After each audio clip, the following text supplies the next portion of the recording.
Previously, I talked about the whole entire summary and what is the book of Proverbs and all of that.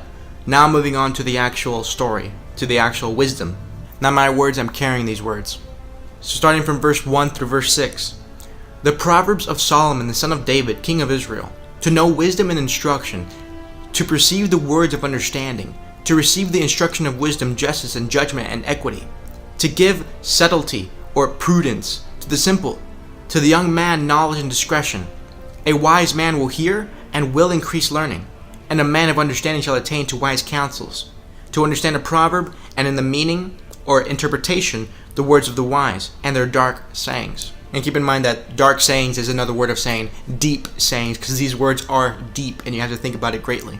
So we have here an introduction to this book, which some think was prefixed by the collector and publisher as Ezra, but it is rather supposed to have been penned by Solomon himself, who in the beginning of his book proposes his end in writing it, that he might keep to his business and closely pursue that end.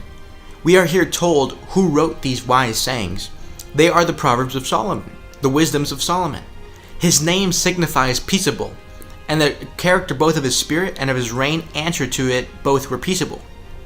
David, whose life was full of troubles, wrote a book of devotion for is any afflicted. So if you're afflicted and you're discouraged, go read Psalms. David has good words to say in that. Let him pray. Solomon, who lived quietly in a peaceful generation, wrote a book of instruction for when the churches, the Christian groups had rest, they were edified. So in times of peace, we should learn ourselves and teach others that which in troublous times both they and we must practice. He was the son of David. It was his honor to stand related to that good man, and he reckoned it so with good reason, for he fared the better for it.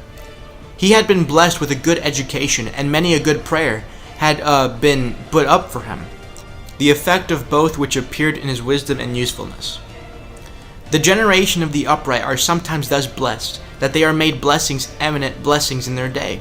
Christ is often called the son of David, and Solomon was a type of him in this, as in other things that he opened his mouth in parables or proverbs.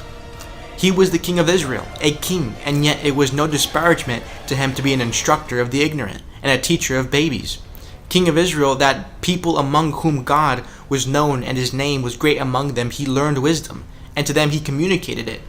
All the earth sought to Solomon to hear his wisdom, which excelled all men's. It was an honor to Israel that their king was such a dictator, such an oracle. Solomon was famous for apothegms.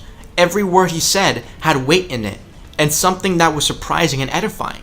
His servants who attended him and heard his wisdom had among them collected 3,000 proverbs of his, which they wrote in their day books, but these were of his own writing, and do not amount to nearly 1,000. In these he was divinely inspired. Some think that out of those other proverbs of his, which were not so inspired, like the books of Ecclesiastes and the Wisdom of Solomon, were compiled, in which are many excellent sayings and of great use, but to take all together they are far short of this book. The Roman emperors had each of them his symbol or motto. As many now have we their coats of arms. But Solomon had many weighty sayings, not as theirs, borrowed from others, but all the product of that extraordinary wisdom which God had endowed him with. For what end they were written? Not to gain a reputation to the author or strengthen his interest among his subjects, but for the use and benefit of all that in every age and place will govern themselves by these dictates and study them closely. This book will help us. Number 1, to form right notions of things, and to possess our minds with clear and distinct ideas of them, that we may know wisdom and instruction. That wisdom which is got by instruction, by divine revelation, may know both how to speak and act wisely ourselves, and to give instruction to others. Number 2, to distinguish between truth and lies, good and evil, to perceive the words of understanding, to apprehend them, to judge of them, to guard against mistakes, and to accommodate what we are taught to ourselves in our own use, that we may discern things that differ and not be imposed upon, and may approve things that are excellent and not lose the benefit of them, as the apostle prays.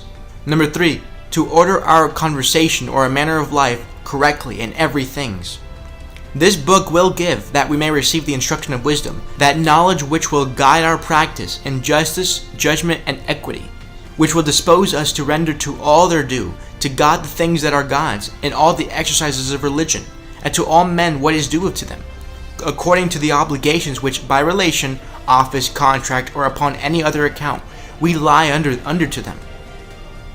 Note, those are truly wise, and none but those who are universally conscientious, and the design of the scripture is to teach us that wisdom, justice in the duties of the first table, judgment in those of the second table, and equity, that is sincerity, in equals in both, so some distinguish them. For whose use they were written, they are of use to all, but are designed especially. Number 1, for the simple, the naive, to give subtlety to them, prudence. The instruction here given are plain and easy and level to the meanest capacity. The wayfaring men, though fools, shall not go astray therein. And those are likely to receive benefit by them who are sensible of their own ignorance and their need to be taught, and are therefore desirous to receive instruction, and those who receive these instructions in their light and power, though they be naive, will hereby be made prudent, graciously crafty to know the sin they should avoid and the duty they should do, and to escape the tempter's wiles. He that is harmless as the dove, by observing Solomon's rules, may become wise as a serpent, and he that has been sinfully foolish, when he begins to govern himself by the word of God, becomes graciously wise. Number 2, for young people, to give them knowledge and discretion. Youth is the learning age, catches at instructions, receives impressions, and retains what is then received. It is therefore of great consequence that the mind be then seasoned well, nor can it receive a better tincture than from Solomon's Proverbs. Youth is rash and heady, and inconsiderate man is born like the wild ass's colt, and therefore needs to be broken by the restraints and managed by the rules we find here. And if young people will but take heed to their ways according to Solomon's Proverbs, they will soon gain the knowledge and discretion of the ancients. Solomon had an eye to posterity in writing this book, hoping by it to season the minds of the rising generation with the generous principles of wisdom and virtue. What good use may be of them? Those who are young and simple may by them be made wise, and are not excluded from Solomon's school, as they were from Plato's. But is it only for such? No, here is not only milk for the naive, for the babies, but strong meat for strong men. This book will not only make the foolish and bad wise and good, but the wise and good wiser and better. And though the simple and the young man may perhaps slight those instructions and not be the better for them, yet the wise man will hear. Wisdom will be justified by her own children, though not by the children sitting in the marketplace. Note, even wise men must hear and not think themselves too wise to learn. A wise man is sensible of his own defects. Plurima ignoro sed ignorantiam meam non ignoro. I am ignorant of many things, but not of my own ignorance. And therefore is still pressing forward, that he may increase in learning, may know more and know it better, more clearly and distinctly, and may know better how to make use of it. As long as we live, we should strive to increase in all useful learning for the glory of God. It was a saying of one of the greatest of the rabbin, Quae non aguit santiam amit de ea. If our stock of knowledge by not increasing, it is wasting, and those that would increase in learning must study the scriptures. These perfect the man of God. A wise man, by increasing in learning, is not only profitable to himself, but to others also. Number 1, as a counselor. A man of understanding in these precepts of wisdom, by comparing them with one another, and with his own observations, shall by degrees attain unto wise counsels. He stands fair for preferment, and will be consulted as an oracle, and entrusted with the management of public affairs. He shall come to sit at the helm, so the word signifies. Note, industry is the way to honor, and those whom God has blessed with wisdom must study to do good with it, according as their sphere is. It is more dignity indeed to be counselor to the prince, but it is more charity to be counselor to the poor, as Job was with his wisdom. I was eyes to the blind. As an interpreter, that's number 2, to understand a proverb. Solomon was himself famous for expounding, for explaining riddles, and resolving hard questions, which was of old the celebrated entertainment of the Eastern princes. Witness the solutions he gave to the inquiries which the Queen of Sheba thought to puzzle him. Now here he undertakes to furnish his readers with that talent, as far as would be serviceable to the best purposes. They shall understand a proverb, even the interpretation, without which the proverb is a nut uncracked. When they hear a wise saying, though it be figurative, they shall take the sense of it, and know how to make use of it, as Solomon would probably explain. The words of the wise are sometimes dark sayings, deep sayings. In Paul's letters, there is that which is hard to be understood, but to those who, being well versed and well understood in the scriptures, know how to compare spiritual things with spiritual, they will be easy and safe, so that if you ask them, "Have you understood all these things?" they may answer, "Yes, Lord." Note, it is a credit to religion when men of honesty are men of sense. Therefore they should aim to be intelligent, and run to and fro, take pains in the use of means, that their knowledge may be increased. So continuing from verse 7 through verse 9. The fear of the Lord is the beginning of knowledge, but fools despise wisdom and instructions. My son, hear the instruction of your father, and forsake not the law of your mother, for they shall be an ornament of grace to your head, and chains around your neck. So keep in mind that when you read the book of Proverbs and the book of Ecclesiastes, imagine that they are God's words. Now, Ecclesiastes, that may be hard to do, considering what the words say, but Proverbs, you have to understand that this is the spirit of wisdom, the gift of God. So God is basically talking in this book. So imagine that God is speaking. Now, obviously, discern for yourself in the spirit of discernment. So Solomon, having undertaken to teach a young man knowledge and discretion, here lays down two general rules to be observed in order thereunto, and those are to fear God and honor his parents, which two fundamental laws of morality Pythagoras begins his golden verses with, but the former of them in a wretchedly corrupted state. Peremnum Deus immortalis col parentesci honora. First worship the immortal gods and honor your parents. To make young people such as they should be, let them have regard to God as their supreme. He lays down this truth that the fear of the Lord is the beginning of knowledge. So if you do not fear God, if you do not worship God, if you deny God, you have no knowledge. In reality, you are stupid. It is the principal part of knowledge. It is the head of knowledge, that is. Number one, of all things that are to be known, this is most evident, that God is to be feared, to be reverenced, served, and worshipped. This is so the beginning of knowledge, that those know nothing who do not know this. Number two, in order to the attaining of all useful knowledge, this is most necessary, that we fear God. We are not qualified to profit by the instructions that are given us unless our minds be possessed with a holy reverence, a holy fear, a holy respect of God, and every thought within us be brought into obedience to him. If any man will do his will, he shall know of his teaching. Number three, as all our knowledge must take rise from the fear of God, so it must tend to it as its perfection and centre. So those who know enough, who know how to fear God, who are careful in everything to please him, and fearful of offending him in anything, this is the Alpha and Omega of knowledge. So to confirm this truth, that an eye to God must both direct and quicken all our pursuits of knowledge, he observes, fools, atheists, who have no regard to God, despise wisdom and instruction, having no dread at all of God's wrath, nor any desire of his favor. They will not give you thanks for telling them what they may do to escape his wrath and obtain his favor.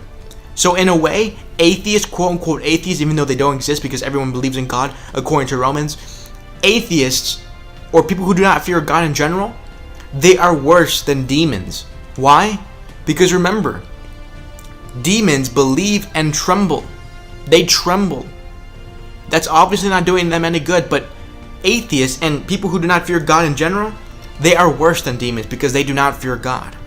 So those who say to the Almighty God, "Depart from us," who are so far from fearing him that they set him at defiance, can excite no surprise if they desired not the knowledge of his ways, but despise that instruction. Note, those are fools who do not fear God and value the scriptures, and though they may pretend to be admirers of wit, they are really strangers and enemies to wisdom, enemies to God. Let them have regard to their parents as their superiors. My son, hear the instruction of your father.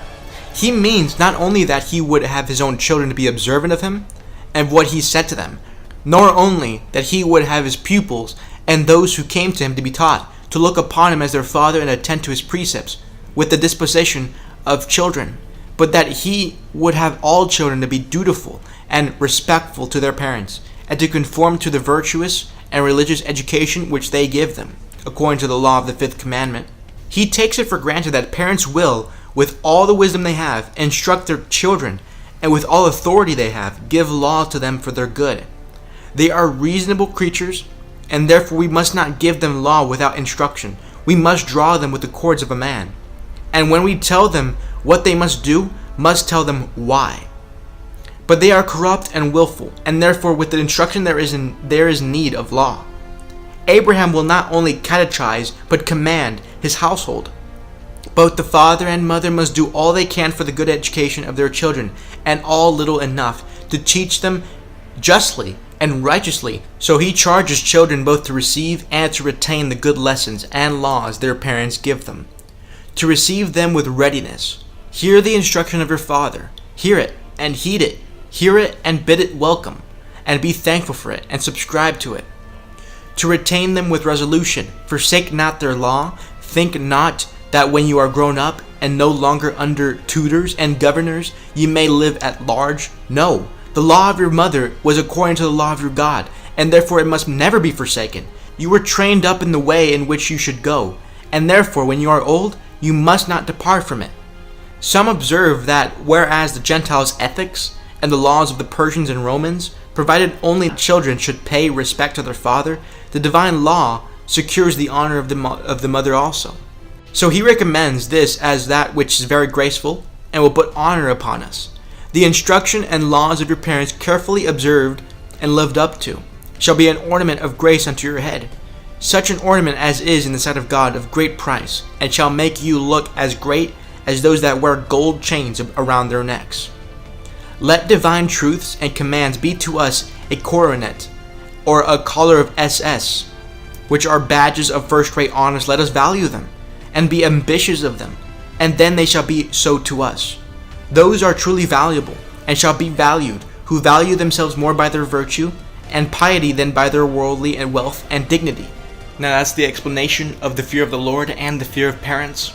And now moving on to the temptations of sinners, of how they can entice you and persuade you into sin.